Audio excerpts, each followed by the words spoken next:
नमस्कार, आपण पाहत आहात बहुजन हिताय न्यूज, जनसामान्यांचा बुलंद आवाज।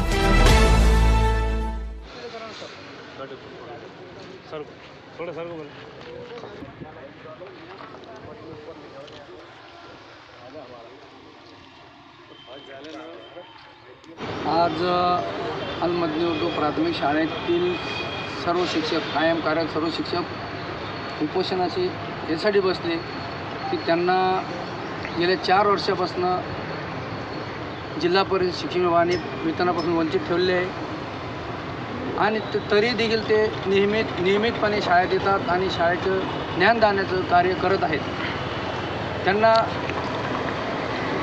पगारापासून वंचित त्यासाठी ठेवलं की काही अपप्रवृत्तीने माहितीच्या अधिकारात पत्र टाकून माहिती घेतली आणि ह्या सर्व प्रकरणामध्ये तत्कालीन शिक्षण अधिकारी माननीय श्री सुरज प्रसाद जयस्वाल हे मुख्य त्यात कारणीभूत आहे। कारण की त्यांनी कुठल्याही प्रकारची चौकशी न करता, शहानिशा न करता शिक्षकांच्या वैयक्तिक मान्यता रद्द करण्याचा प्रस्ताव माननीय शिक्षण उपसंचालक यांच्याकडे पाठवलेला आहे आणि शिक्षण उपसंचालक साहेबांनी देखील एक ज्यावेळेस चौकशी नेमली, चौकशी ज्यावेळेस आली आमच्या कार्यालयामध्ये तिथं, परंतु त्यांनी 1/1/15 आणि 18/1/15 हे 18 दिवसाचे रजिस्टर अभिलेख गहाळ कसे काय झाले याची कोणतीही शहानिशा केली नाही किंवा चौकशी केली नाही आणि त्याच्या आधारे त्यांनी पण देखील वैयक्तिक मान्यता रद्द केल्या आणि पगार त्यांचा थांबवलेला आहे। आणि ह्या शिक्षकांनी ह्या निर्णयाविरोधात माननीय उच्च न्यायालय मुंबई खंडपीठ औरंगाबाद येथे याचिका दाखल केली आहे। येथे देखील माननीय उच्च न्यायालय मुंबई खंडपीठ यांच्या न्यायाधीशांनी यांना वेतनापासून वंचित ठेवू नये, यांना वेतन देण्यात यावे। 2 वेळेस आदेश दिलेला आहे, तरी देखील ह्या शिक्षण विभागाने ह्या शिक्षकांना कोणत्या प्रकारचा पगार दिलेला नाही आहे किंवा वेतन दिले नाही।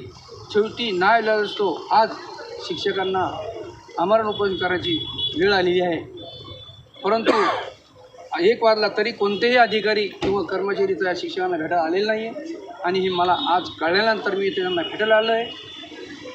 आता काय होईल ते आता पुढं कळेल आपल्याला। पटेल साहेब, एक संस्था चालक म्हणून तुम्ही काय प्रयत्न केले? आम्ही वेळोवेळी पत्रव्यवहार केलेला आहे, शिक्षण विभागाला केलेला आहे, उपसंचालक कार्यालयाला केलेला आहे, माननीय आयुक्त शिक्षण यांना पण जाऊन समक्ष 1/1/2024 शिक्षकांसह आम्ही भेटलेलो आहे। आयुक्त साहेबांनी मान्य केलं आहे आणि त्यांनी देखील आश्वासन दिलं की तुमचा पगार आम्ही लवकरात लवकर काढायचा प्रयत्न करू, पण आत्तापर्यंत काय झालं नाही। संचालक साहेबाला दिलं आहे, माननीय शिक्षण सचिवांना पण दिलेले पत्र, माननीय शिक्षण मंत्री केसरकर साहेब यांना भेटून देखील आम्ही पत्रव्यवहार केला आहे, परंतु याच्यावर काही कुठलाही निर्णय झाला नाही। शेवटी हे लोक उपोषणाला बसलेले आहेत। तुमच्या शाळेमध्ये किती शिक्षक आहे आणि यांच्या 9 शिक्षकावर काय कारवाई? आमच्या शाळेत एकूण संच मान्यता 18 शिक्षक आहे, परंतु 16 शिक्षकांची मान्यता आहे आणि 16 पैकी 16 मधून 9 लोकांचे पगार बंद आहे आणि बाकीचे पगार चालू आहे।